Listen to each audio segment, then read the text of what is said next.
The diner was buzzing with laughter and clinking forks when the tired waitress gathered the courage to ask softly, "Can I take the leftovers for my daughter?" The noise didn't stop at first. If anything, it grew louder. A few truckers sitting in the back exchanged amused looks, smirking as if it were the funniest thing they'd heard all day. To them, it was just another desperate woman trying to scrape by. But in the far corner, a man who hadn't spoken a word since he came in slowly raised his head. The biker. His leather jacket was worn, his arms covered in tattoos, his face shadowed by the weight of too many miles and too many regrets. His cold eyes met hers for a second, and she froze.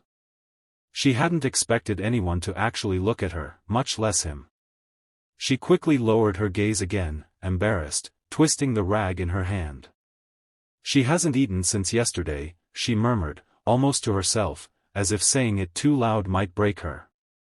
The laughter died, slowly, awkwardly.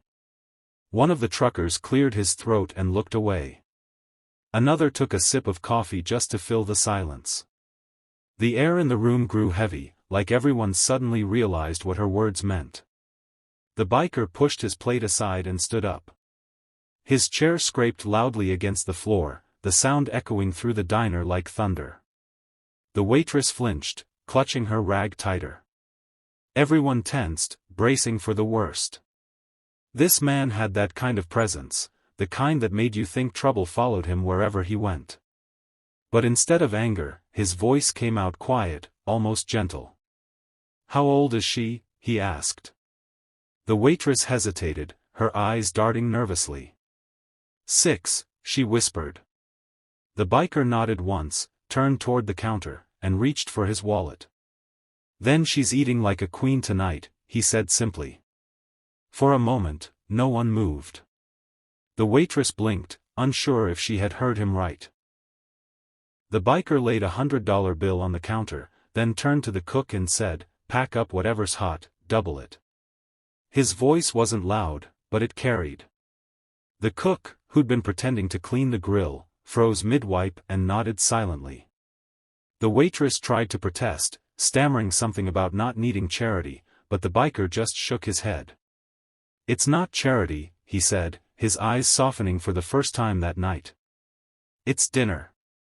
He sat back down, but instead of eating, he just stared out the window, watching the rain tap against the glass. The smell of fried bacon and fresh biscuits filled the air, but his food stayed untouched. The waitress carried the takeout bag to the counter, her hands trembling. She didn't know what to say, so she just whispered, "Thank you."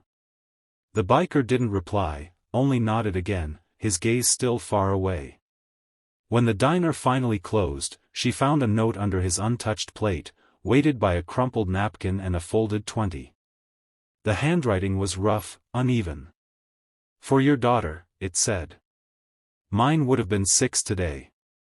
Feed her for us both." Her heart clenched as she read the words again and again, tears slipping down her cheeks and splashing onto the paper.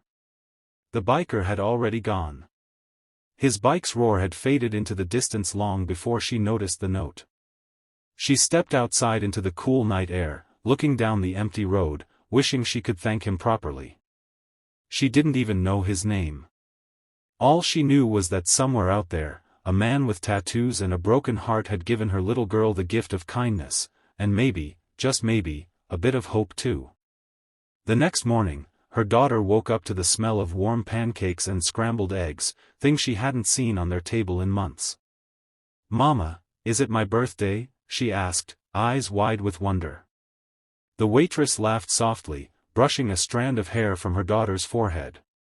"No, sweetheart," she said, her voice trembling. "But someone wanted you to feel special today." The little girl didn't understand, but she smiled, eating happily, and for once the tiny apartment felt full, of warmth, of love, of life. That night, when the waitress tucked her daughter into bed, she told her a story. Not about fairies or castles or kings, but about a biker who carried kindness in his heart instead of a crown. "He said you should eat like a queen," she whispered. "And queens are brave and kind, just like you." Her daughter smiled sleepily and whispered, "Maybe he's an angel." The waitress didn't know how to answer, but she nodded anyway. Meanwhile, miles away, the biker rode through the night, the wind cold against his face.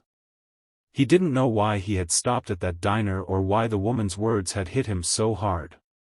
Maybe it was the way her voice broke when she said her daughter hadn't eaten. Maybe it was because he remembered a little girl with the same soft eyes and small hands who used to wait for him at the window every night. That little girl was gone now, taken by an illness he couldn't fight, no matter how many doctors he paid or prayers he whispered. Since that day, he had been riding from town to town, trying to outrun the silence. But tonight, for the first time in years, he felt something different. Not peace exactly, but something close. He looked up at the stars and whispered, "Happy birthday, Angel." Somewhere deep inside, he felt like she could hear him. Back in the diner, the cook told everyone about the note. By the next week, people had started leaving small bills in a jar near the register labeled, "For the Queen." The waitress never asked for it, but every time she saw it fill, she thought of the man who started it all, the stranger who didn't need applause, didn't need to stay. He just gave and left, carrying his sorrow and kindness on the same bike. The story spread quietly through town, the kind of story that makes people look at each other a little differently. Sometimes, late at night when the waitress wiped down the last table, she caught herself glancing at the corner booth where he had sat, half expecting him to walk in again. He never did. But somehow, his presence lingered, in the hum of the neon lights, in the scent of hot coffee, in the way strangers began treating each other with a little more gentleness. Years later, her daughter grew up and worked her way through school. On her graduation day, she told her mother she wanted to open a small diner of her own. When her mother asked her what she would call it, she smiled and said, "The Queen's Table." And by the door, she placed a small plaque that read, "In memory of the man who believed every child deserves to eat like a queen." Hours later, when the diner had gone quiet and the neon lights flickered softly against the windows, the waitress began cleaning the last tables of the night. Her feet ached, her eyes burned, but she was used to that feeling. It had been a long shift filled with noisy customers and endless refills, but what stayed with her most wasn't the noise, it was the silence that followed the biker's act of kindness. She still couldn't shake the image of him standing there, his voice calm yet heavy with something she couldn't quite name. When she reached the table where he had sat, she noticed his plate was untouched, the food now cold. Beside it, under the rim of a glass, lay a folded napkin. She almost tossed it aside, but something, maybe instinct, maybe fate, made her unfold it. Inside was a note written in uneven, heavy strokes, "For your daughter. Mine would have been 6 today. Feed her for us both." Beneath the note was a $200 tip, crisp bills that looked out of place on the worn wooden table. For a moment, she just stared, her breath caught in her throat. Then the tears came, quietly at first, then all at once. She sank into the booth, holding the note close to her chest as if it were something sacred. Her hands trembled as she read the words again and again, each time feeling the weight of the man's pain and his grace. The biker had vanished into the night long before she noticed the note. His bike's engine had roared once, then faded into the distance like a whisper carried by the wind. Outside, the rain had stopped, leaving the highway slick and glimmering under the streetlights. He rode without direction, the cold wind cutting against his face, but for the first time in years, he didn't mind it. It made him feel alive, grounded, real. The road stretched endlessly before him, but his mind wasn't on where he was going, it was on the little girl he would never see, and the one he had just helped feed. He could still see her mother's tired eyes, still hear the soft tremor in her voice when she spoke of her daughter. It had hit something deep inside him, something he thought had died a long time ago. He had lost his wife in a car crash 5 years earlier, their little girl in the back seat. Since then, he had been a ghost in leather, riding from town to town, never staying long enough for anyone to remember his name.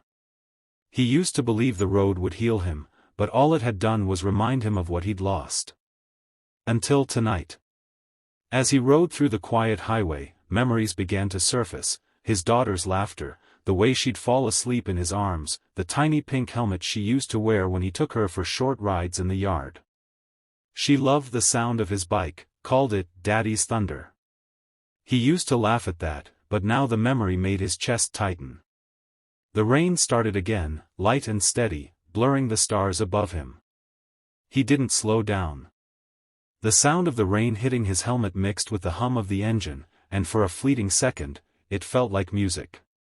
He imagined his daughter somewhere above, watching him, maybe even smiling. The thought brought a strange warmth to his heart, a feeling he hadn't allowed himself in years. Maybe, he thought, tonight wasn't just about helping a hungry child. Maybe it was about letting go of the guilt he'd carried all this time, the guilt of surviving when they didn't. Back at the diner, the waitress sat in her car, the notes still clutched in her hand. She couldn't stop thinking about the man and the simple, heartbreaking words he had left behind. She wondered what kind of pain a person had to go through to write something like that. She drove home slowly, her mind heavy but her heart strangely light. Her daughter was asleep when she arrived, curled up under a thin blanket. The waitress watched her for a long moment, brushing the hair from her forehead, whispering, "Someone out there loves you too." She placed the leftover food from the diner on the table and quietly promised herself that no matter how hard life got, she would never lose hope again. Because tonight, she had seen proof that kindness still existed in the world, even in the most unexpected places. The biker stopped miles away at a deserted gas station. The lights buzzed softly above him as he filled the tank, his reflection dim in the glass. An old man behind the counter nodded at him but didn't say a word. The biker didn't mind the silence, it was comforting. He took a deep breath, looking out at the dark horizon, and for the first time in years, he whispered, "Thank you." He wasn't sure who he was talking to, God, fate, his daughter, but the words felt right. Maybe, he thought, peace wasn't something you found at the end of the road. Maybe it was something you created, one small act of love at a time. Days passed, and life at the diner went on. But something had changed. The waitress began noticing small gestures from customers, extra tips left behind, meals paid forward, quiet acts of compassion that reminded her of that night. The biker never returned, but his story lingered, passed from person to person until it became more than just an act of kindness. It became a symbol of hope. On the anniversary of that night, the waitress took her daughter to the same diner. They ordered pancakes, the little girl's favorite, and when the check came, the waitress slipped an envelope under it. Inside was a note that read, "For someone who needs it more." From a mother and daughter who will never forget the man who taught them what love looks like. She left before the waitress on duty could see her, smiling as she walked out into the cool night air. Somewhere, far down another stretch of lonely highway, the biker still rode. His hair had more gray in it now, his face more lines, but his eyes were softer. Every year on the same day, he found a diner, left a note, and paid for a stranger's meal in memory of the little girl who would have been growing up by now. He didn't need anyone to know his name or his story. It was enough for him to know that somewhere out there, kindness was still being passed on, like a quiet echo of his daughter's laughter. And every time he rode beneath the stars, he felt her close, never gone, just riding beside him, smiling.